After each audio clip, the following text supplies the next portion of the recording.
Hey everybody, it's Huang with CHC Secrets here. There's a lot of OTs that don't know how to make splints, don't know how to create custom fitted orthoses, whether it be non-surgical or surgical. It's a skill that you're taught one day, few hours, maybe 2 days tops. And if you're somebody who's lucky, gets into a setting as an internship where you are making them, but then you either lucky enough to get somewhere where they're really mentoring and coaching you and giving you opportunities to practice over and over and over, or they're showing you one day and then they're like, okay, well, that's it. So I feel like this is a skill that most therapists should have, whether you work in an outpatient hand clinic or not. You could be in a rehab setting, I've always said rehab setting, nursing homes, that kind of stuff, where you can create custom fitted orthoses for people that really need it. It doesn't have to be like an orthopedic problem. People with neuro problems have such a need for it. And I feel like this is one particular area that's so unique to occupational therapy, and we should really hone and foster this particular skill. So therein lies why, one of my main reasons, one of my main drives to create this online platform, because beginner courses are few and far between. And then I've taught this class numerous times. I've taught it in the big settings that I've worked in and stuff like that as like workshops, 4-hour, 6-hour workshops. And you can only reach a few people at a time. So I wanted to develop something that I can create that's like online. You can come in and you can get step-by-step directions. And one of the things that I believe it's really unique, a couple of things that are really unique, is that it's yours. I've taken online classes. I'm sure you guys have taken online classes. They expire. My main drives is like, I want you to keep learning. So I don't want to I don't want you to buy it and then have it taken away, so I want you to have it, so just in case you make a custom fitted orthosis now, but you don't get to it in the next couple months and you're like, holy crap, I don't know if I'm going to remember this. Well, you don't have to. It's there, it's yours. You just save your login and you watch it again, you do it again. And listen, if you have to make one, right before you go and make one, instead of being anxious and be like, oh my God, I'm sweating bullets because I'm not really sure if I'm going to do it right. You can watch these videos, and they're in small little increments, bite-sized pieces for you, so you can get to the spot that is most challenging. That's number one. I think that's one of the unique things. You can correct me if I'm wrong, but it's one of them. And the other thing is, one of the things that I hear a lot is that I don't have the tools, I don't have the supplies. Literally, I'm gonna give you everything. All you have to do is add hot water. It's like instant noodles. It's like instant noodles. Just add hot water, let it seep a little bit, and it's gonna be ready to go, If you are interested in learning how to make custom fitted orthoses, so you can, 1, get a job, 2, you can keep your job, and 3, really the most thing is continue to learn and have career satisfaction, job satisfaction, to know that you're truly honestly helping people to the best of your abilities. That's who this course is for. This course is not for somebody who you just want to take an easy course.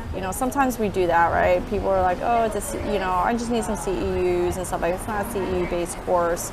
I can tell you ways in which you can, possibly get CEUs, but it's not a CEU course where you can turn it on, leave it on, and just kind of pass it because you already know certain things. This is a hands-on practice course.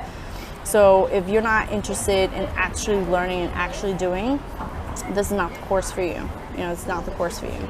So it's for somebody who has a true interest in learning how to get it, because let me tell you, if you are somebody who doesn't have a job in hand therapy and wants to get a job in hand therapy, you can go to that job interview and say, I have splinting experience, I have done X, Y, and Z to get certain experiences, and all I need is your job so that I can continue to learn and I can continue to practice, right?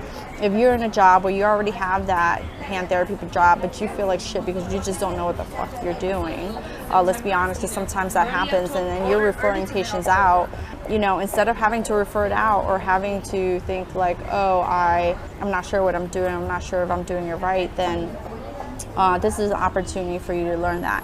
One of the orthoses that we're going to be learning is a wrist support splint. It is one of the best orthoses to learn to make.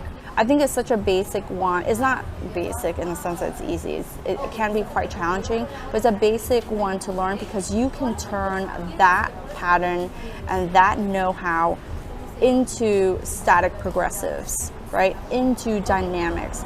I have a radial nerve palsy patient, and do you know what? If you take a look at that pattern, it is on the dorsal aspect of the arm, on the hand, but it's pretty much a wrist support splint. You're just molding it in a different way, but the cutting, the pattern is pretty much the same. I have somebody who broke her metacarpal.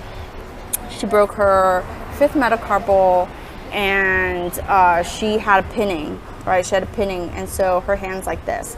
And for whatever reason, she was prescribed a static progressive splint, one of those devices. And I actually like the kind of device that she has. I've used it before, I will prescribe it before, but in this particular case, it was ill-fitted. It did not fit her well.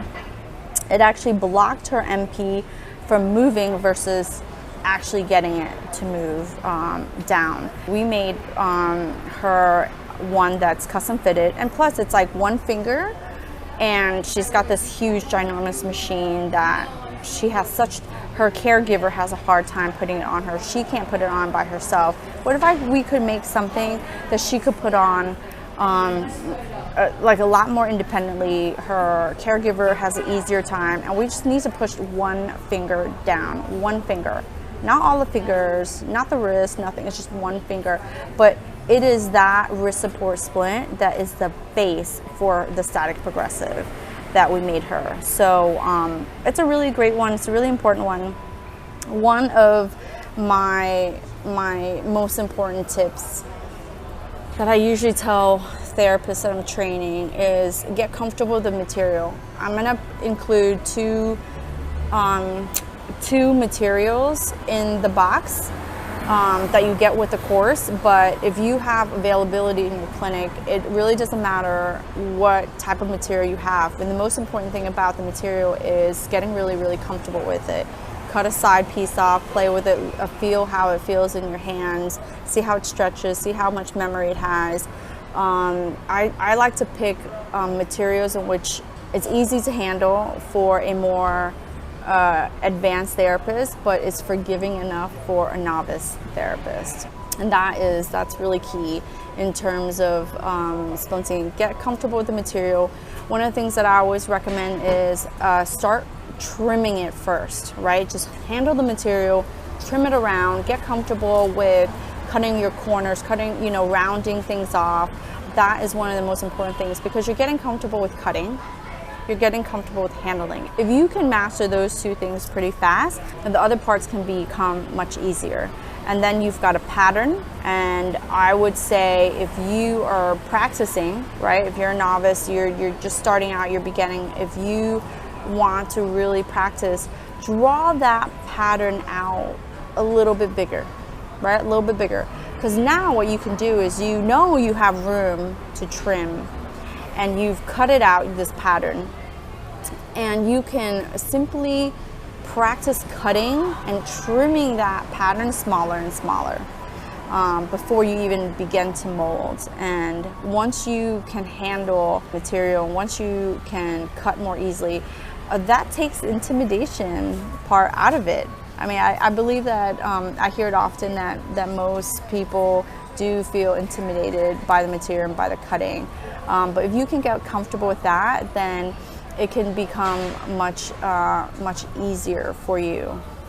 Somebody told me the other day, I was talking to somebody, and she's like, oh, but I want to learn splinting, but I want to learn how to make it, but who has a pan anymore? I'm like, what are you talking about? What do you mean you don't have a pan? Of course you can have a pan. You don't have to have a fancy splint pan. I swear you don't. I bought one for the clinic because I thought, like, oh my God, I thought I needed it. But man, let me tell you, I can make a splint from anywhere. Sometimes that splint pan sucks because you have to turn it on so far in advance because it's got so much water, it takes forever to heat up. Dude, if you could just get a pot, like a skillet, wide that's maybe like this thick, fill it up with the halfway water and stuff like that. You can practice your, orthosis making skills. You don't need anything fancy.